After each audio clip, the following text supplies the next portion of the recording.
British Vaccines Minister Nadhim Zahawi on Sunday said a decision had not yet been taken on whether healthy children aged 12 to 15 years old should be vaccinated against COVID-19, following reports that a rollout could begin in the coming days.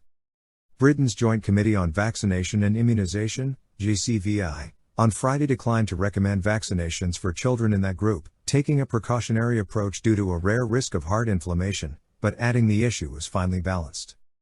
The government is consulting medical advisors to seek advice on wider considerations, such as the impact on schools, and may still give the go-ahead to broad vaccination of the age group.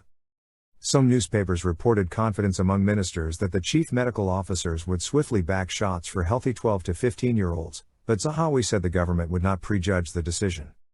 No decision will be made until we hear back from the chief medical officers, Zahawi told the BBC. Children are being widely vaccinated already in the United States, Israel and many European countries.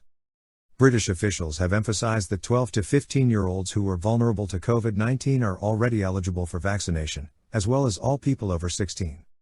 The four nations of the United Kingdom, which have recorded 133,000 COVID deaths, control their own health policy, although all have followed JCVI advice on vaccine rollout thus far.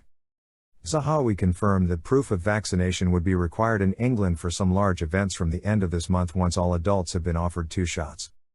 He also said that the government was still finalizing plans for a vaccine booster program following interim advice from the JCVI that one might be needed for the vulnerable and elderly.